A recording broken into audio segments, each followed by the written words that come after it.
Hey guys, welcome to a recap of Indian Matchmaking. Episode 5 is Costco a hobby? I'm curious what you guys think. I think it's a hobby. I like our new single that we're gonna meet this episode. But let's get into it. Let's get into it. So first we start off with a married couple who's been together for 16 years.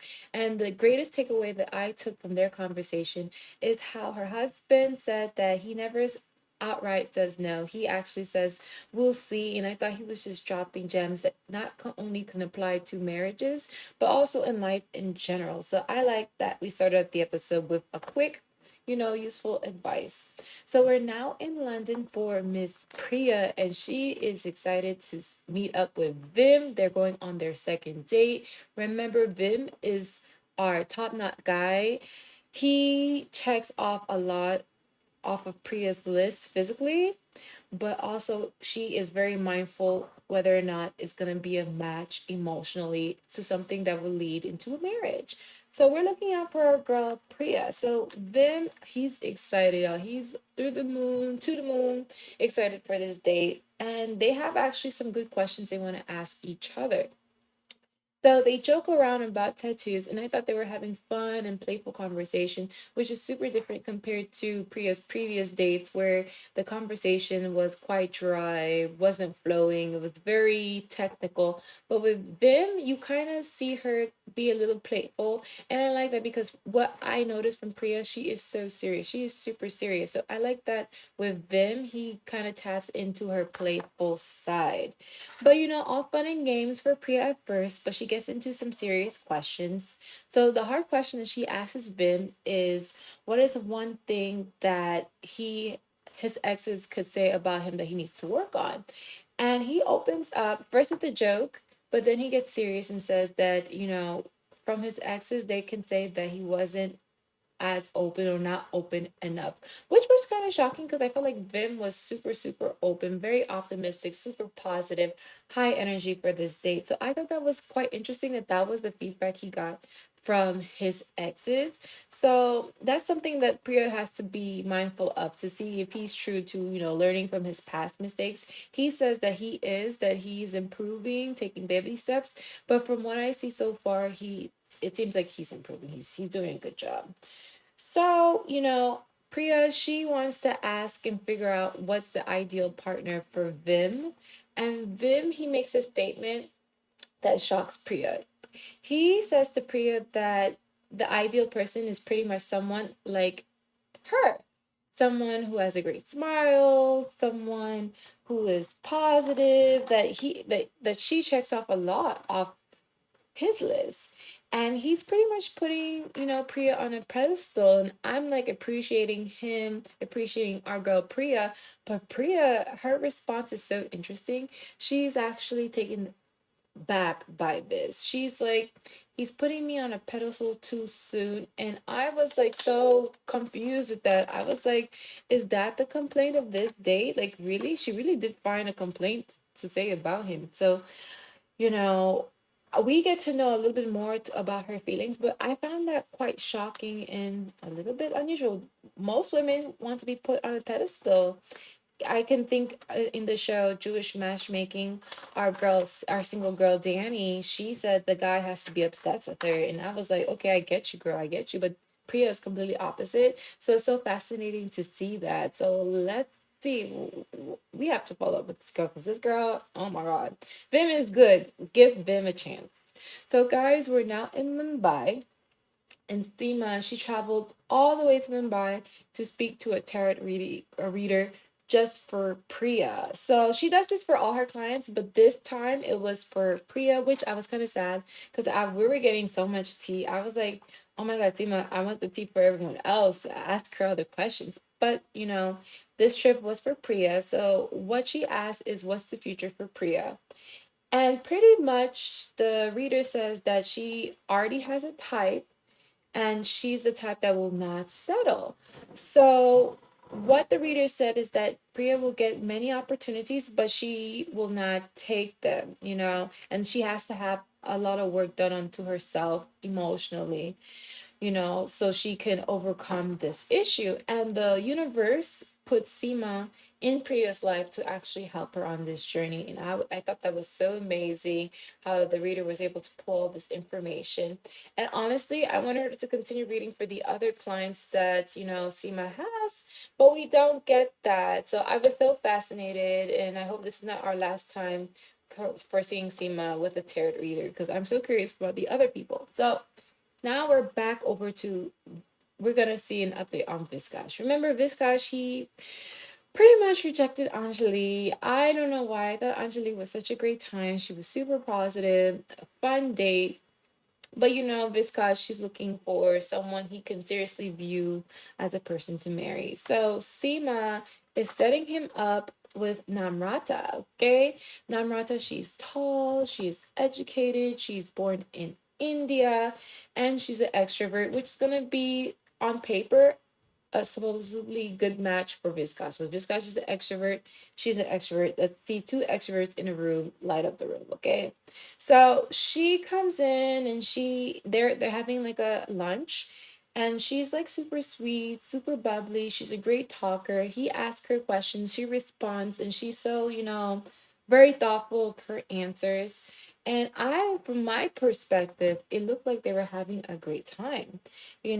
She goes along with his interesting lines of question, which could put back or set like kind of um discourage others for wanting or getting more invested with the person, because he asks this interesting question. He asks this question or play a game with her. He says, um pick an adjective that starts with the letter of your name that would describe you. So for Namrata, she chooses the word new, which I thought was like interesting. I say, okay, new Namrata. And it became a little awkward. There was an awkward moment. And I guess he was waiting for her to ask him the question back, but she didn't pick up on that until a little bit later, which was a little bit awkward. So then he gets to say his answer that he had already ready, that his adjective is vivacious viscose, which I'm like, okay, that's not fair. I feel like he already had that prepared plan. She was put more onto the spot. So I thought, that was not necessary. Let's not play these games. So they do get into asking each other serious questions. One question that they ask is, what's the timeline for marriage? And she pretty much, she's already past the marriage. She just wants kids. She wants a kid, and he is, as opposed, he wants kids plural. So she's ready to have one kid. He's ready to have kids plural. Many, many, many, many kids. This is a bit of an issue for them, especially for her, because she's only actually seeking to have just one kid. So far, she says that she rates the date a 7 out of 10, and I thought that was a good sign, because it seems like Viscash love rating. She likes rating stuff. So I think that was good. I thought that they had like some stuff in common. And it gets awkward again. But I thought they were cute awkward, not like awkward, awkward, weird.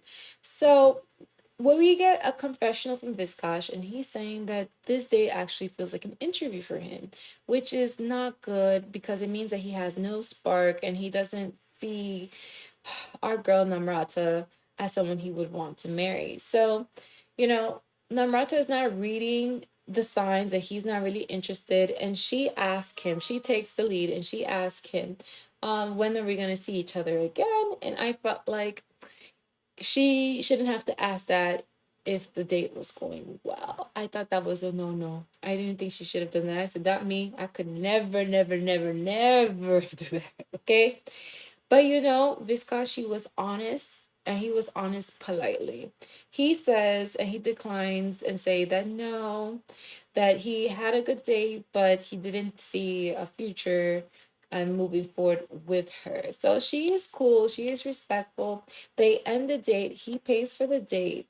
And what we learn after the date in Viscash confessional is that he wants someone who doesn't have an accent. And I'm like, sir, really?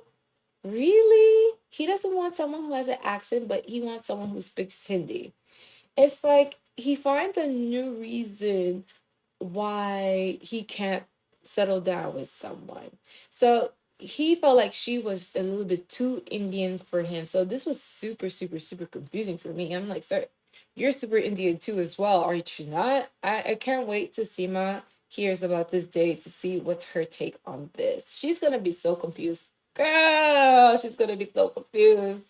So we're back to Priya, and she's going out on her daily activities, and she gets text messages from Vim. And Vim, he wants to see his girl again. He is so excited. He is lit up to want to see her again. But she kind of finds the messages being a little bit too much. She feels like this is too much too fast. She wants to take things slow. So she's kind of pushing him away. God, God, God. So this is another confusing one, and I feel like Seema has her work cut out with Priya. Like yeah, Priya needs Seema's help, because if she continues on this path, who she's gonna end up with? Like, come on, like Priya, Vim is a nice guy. Give him a chance. So guys, we're now in Miami. So we're now in Miami, and we get to see Shital. And Shital, she's having a meetup with her mom and dad and her man, guys. So the family is excited to meet Niraj, and they are so in love with Niraj. I mean, like this, usually how people are nervous to meet the parents. Niraj has nothing to fear. Like the family accepts him, loves him. They want the best for their girl, and they feel like Niraj is a good guy.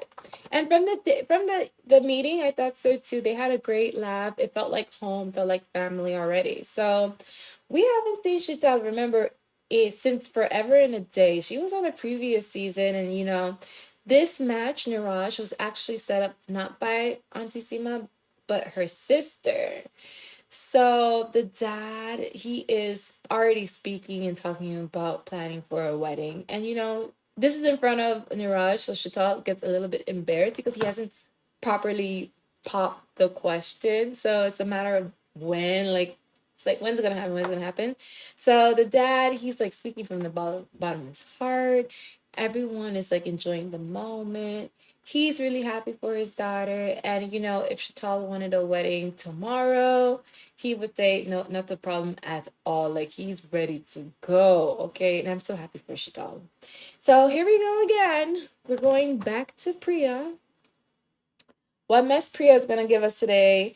And she is FaceTiming Seema. And she is telling Seema how she's unsure of them. And Auntie Seema's, her face was so priceless. She was like, Auntie Seema, her face is like this. I'm like this for Auntie Seema because come on, I'm sure about Vim already. Like, he's a good guy. So, Auntie Seema, she talks some sense into Priya, and she lets her know that, that this is something that can be easily resolved through communication. I understand Priya, she felt like, she feels like that she didn't have a connection because he was going pretty fast and she's pulling away. But he likes her a lot, and I would like for her to give him a chance. For her, it feels like it's unnatural and overwhelming, but this could be easily resolved. And Auntie Sima, she is right. They can talk it out, and if it's something that can be fixed through communication, then that's really good. That can be done. Let's solve it. So I'm hoping that Priya doesn't already run away from this man, but I feel like she's just running because she's scared. I think there's a bigger issue at hand. It's not because Vim is a bad guy. So we are over in Miami, and we are helping our new single. I was so excited that we got a new single this episode. So our new single is Artie, and she is hilarious, y'all. She is hilarious. She is looking for something serious, though. She's looking for something serious, and she wants to be married within 1 year. So her family, they have their requests. Ideally, they would like her to marry a Cindy, and right now she's 31, and she feels the pressure of marriage from her family. We learned that her father recently passed away a few months ago, and he actually really, really wanted her to be with a Cindy man.